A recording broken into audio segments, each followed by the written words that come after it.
What is going on, guys? It is Matt with Sith Bricks, and it is finally time to do the full reveal and review of the Mould King Monarch.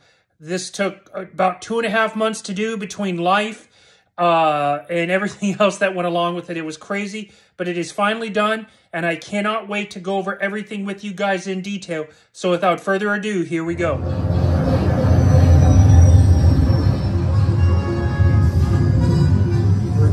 Escape craft. There's one life form aboard.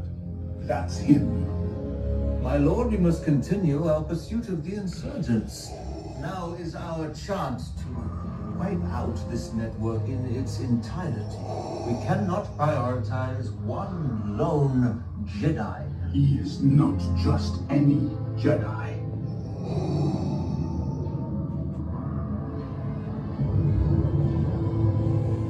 Follow Kenobi. At once, Lord Vader.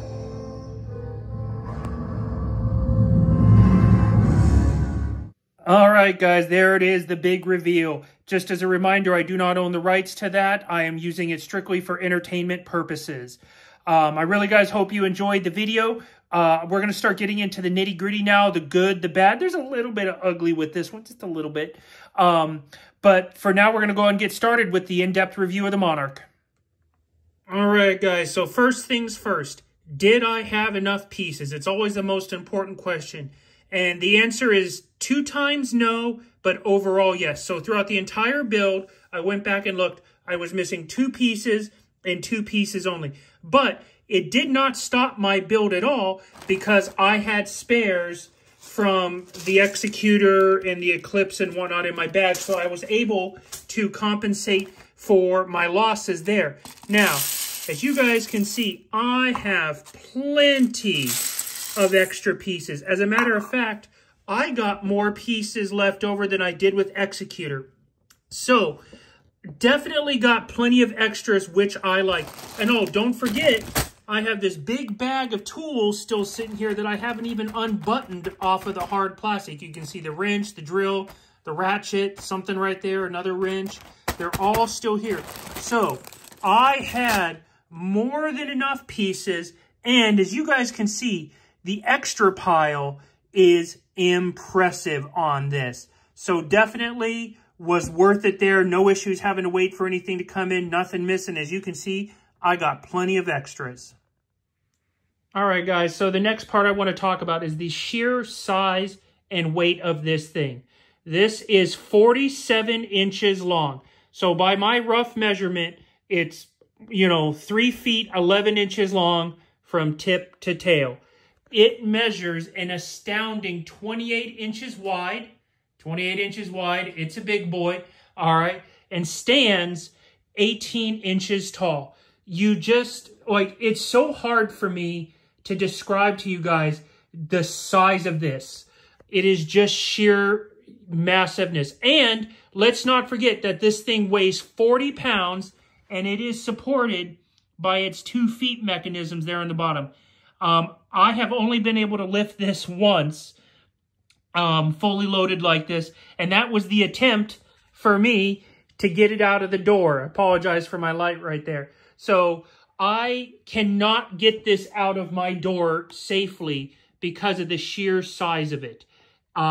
So it's stuck here until I decide to break it down. Like if I really wanted to get it out of here, I could, but I'd have to basically take all this off the top and then hopefully be able to twist it sideways enough to get out the door. But as it is right now, with me trying to carry it, it's just too big for the door, Yes, it could go out by itself if I was to push it out, but this table isn't strong enough for me to be able to push it out. And 2, I'm not going to push it. I want to carry this thing. And even I had my son helping me here earlier trying to get this out the door, and it simply would not budge. So it is here for the long haul. But yeah, guys, this thing just absolutely massive. There's just no other way around it. The only thing that's bigger than this one, of course, is the Eclipse. Okay, next up, let's talk about the instruction booklets, guys. There's 2 instruction booklets for the Monarch. As you can see, this is the way that it's done. This is why Mould King is so much better than Lego, except for the Venator. We don't talk about the Venator. We know the instructions are bad. We know nobody can see the red pieces. But as you can see here, they tell you the pieces that you need. They give you a red outline. They make it really simple and easy to follow. I mean, heck, I'm a retired Marine and I can do it. All right. So this is just, I always want to show this to you guys because it's just so nice to see how detailed Mould King is in all of this with their instructions. This is far superior to anything that Lego has to offer in detail. Like, you just can't beat it. Like, Lego would never do this. They would just say, grab all of these, and then they would show you the picture, and you'd have to figure out where these all go. Like, were these in the last one? Or are they in this one? You know, count the spaces. So I wanted to show this to you guys. This is why Mould King is superior in that respect. Now, we're going to move over here to the ship itself. Now, this does not have interior play in it. If I was to break this down, you would just see the framework. There is really not any place for me to build an interior. It is not built like the Eclipse. So it makes it very, very difficult to get an interior in there. So that is the biggest drawback to this ship. It's got 1,000 more pieces than the Eclipse, but it does not have an interior play area, which I think would have sent this set above and beyond the Eclipse.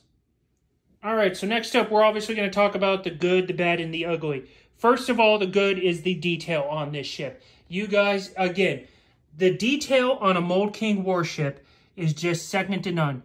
You take a look at all of that detailing down the side of the ship, and even when you come down here to this centerpiece right here, and you can see all the little intricate details. If my phone would ever focus, let me get my hand out of there. There we go.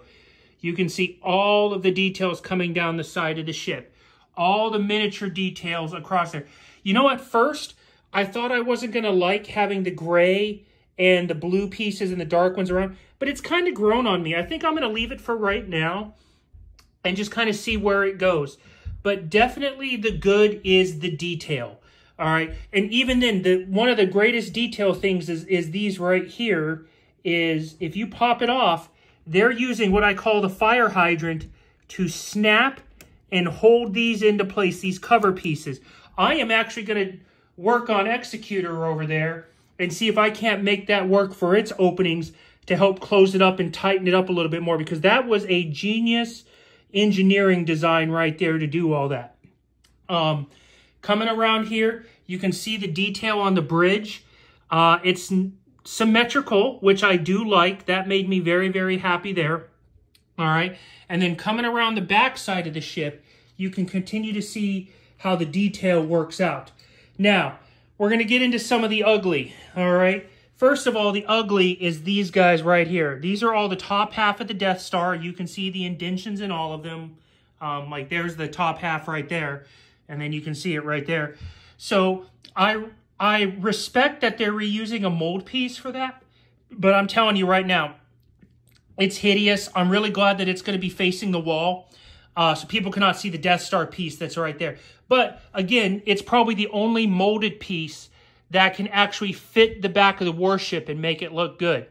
All right. Another ugly that I don't like is the fact that I did not get the yellow or the orange translucent or blue translucent pieces to make the engines look like they're actually going.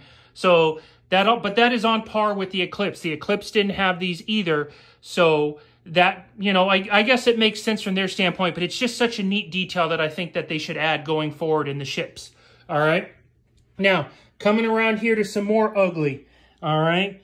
These guys right here, we have just rods floating right here. All right. You know, if you bump it hard enough, you can see that, like, when these are two here, they hold it decently, but still, if you bump it right enough, it's going to come out. So you have floating rods here that are kind of ugly. Along, like, this is the only top detail of the warship I can't figure out is you have this piece here, which, you know, I can tolerate, but then you put binoculars right there. And not only binoculars, you put dark gray binoculars to make it stand out even more. So that may be the first two things I mod out, is either I'm going to make it look like this or I'm just going to pop them off and put the covers on them and just leave it as is. Because, again, the dark gray binoculars to me are just weird. All right. Could not place it at all. Now, one ugly part, and it's kind of my own thing, is I could never get this piece in right here. There's supposed to be a little pivot piece, and I explained it several pieces ago. So I do have this hole here where you have the rest of the ship all nice and buttoned up. But guys, I'm telling you, for the life of me, I cannot squeeze that piece in, so it's going to be like that. And I'll probably pop this piece off and put a light gray one, so it just looks good going across all there. But, you know, still, that's not too bad. Like, these are small things, guys. Let me tell you, these are very, very small things, at least in my book, to work around. Like, I can handle some things being not symmetrical and whatnot, or the gap here and whatnot, but I just want to point it out. The big ugly, the thing I think I'm most irritated about is, as you guys saw in the very last video, the deflated balls. All right? I cannot get these to pop up at all. So they sit down in here like this, and it just doesn't look right. Like, you could see that if I could pull those up somehow, even a ½ inch, it would make it so much more round, and it would make it just look so much better. And so that is kind of disheartening there. But we're going to actually come to the one thing that I actually dislike about the Monarch. Yes, there is one thing that I dislike, and I will be getting rid of, is all of these wrenches down here. I don't know what they're doing here. I don't really care for it. It was a very tough aesthetic to put together, to make it work. And I just don't see the point in them all, to be honest with you guys. I just don't like the way that those wrenches are on there. For the longest time, I hated these little guys until I had to put these guys on, not only top, but bottom. It's the only thing that I dislike about the Monarch is the wrenches. But other than that, I mean, you guys, again, coming around to the backside that most people won't even see. Look at the detail work right here. That's 100 pieces probably right there that I had to, snap together and get it on there.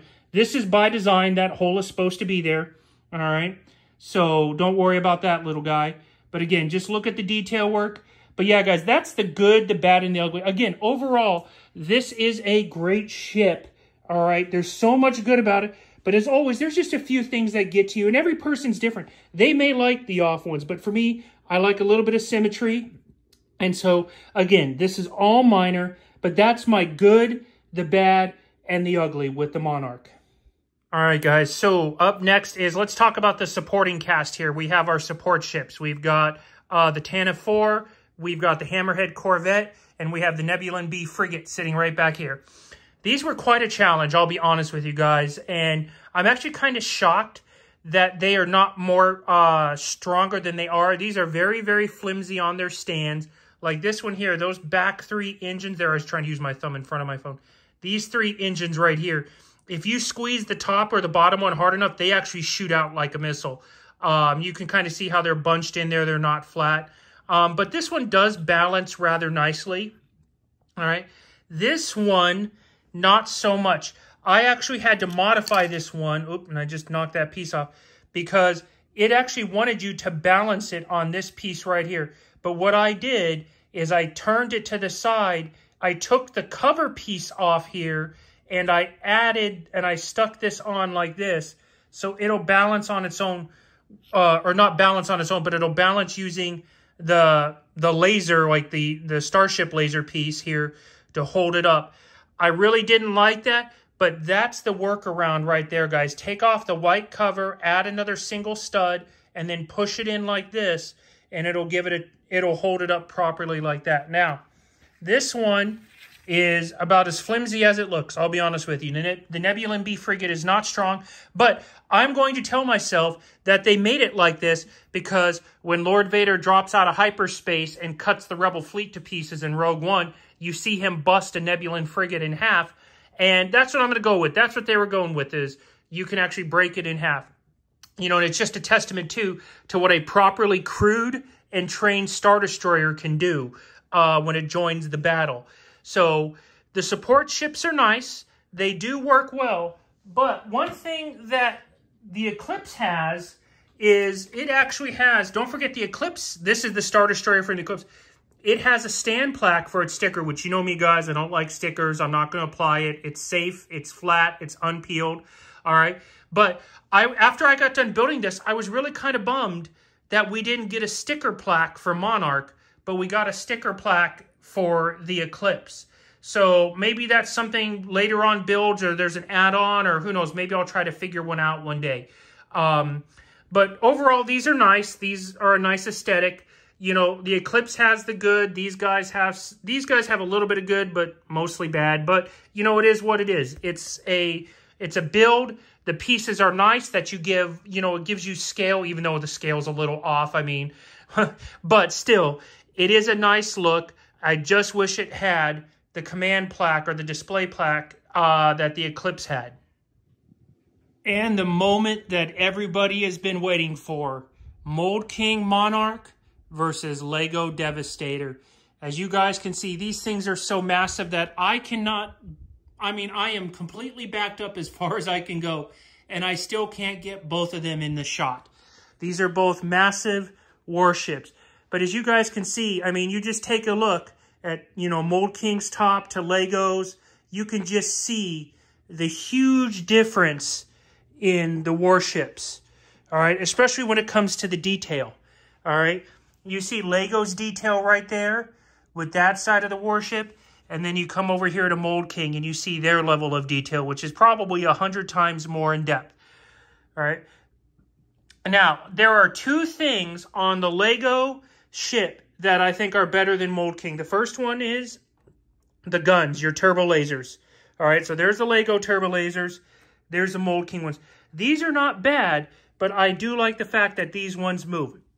And then, of course, you guys knew I was going to bring it up, is the deflector shields on top of the comms tower. So you see these ones are nice and rounded, which is how it should be. And then I have my deflated balls. Other than that, the Mould King one, as you guys can see, just completely outclasses the Lego ship in every way. Now, they are almost the same length.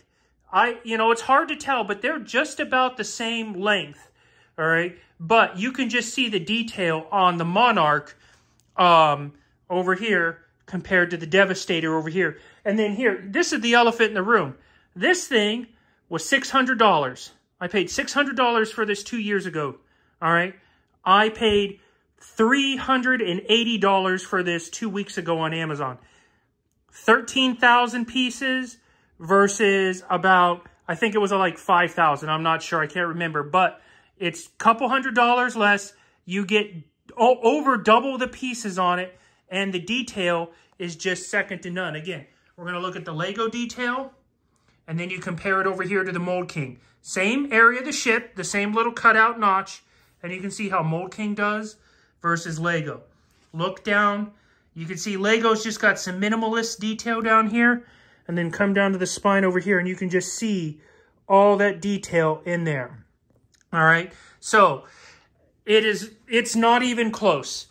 You know, the Lego Devastator has a couple of nice things, but in the end, the Mould King warship just outclasses it in every way with everything. Detail, and, you know, the whole 9 yards. So, yeah, guys, definitely. If you guys ever had any doubt about Mould King versus Lego, well, the proof is in the pudding right now. You can see the difference in the detail, the size, and everything. Mould King, by far, outclasses Lego.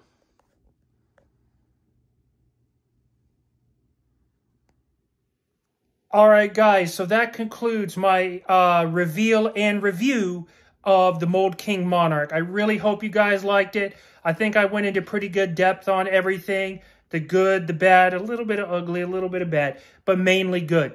I really enjoyed building this.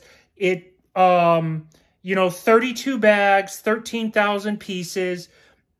If I would have built every day for 4 hours a day, I would have had it done in about a month. So it's a pretty extensive build. This is something you're going to want to take a couple of months to do. As you can see, the detail was really impressive there. All right. So, as always, guys, if you've got any questions about this build, please don't hesitate to reach out to me here or mouldkingbuilds@gmail.com. That's the best email address to reach me when it concerns anything with building product. And then the last thing I'll say, is Monarch my favorite?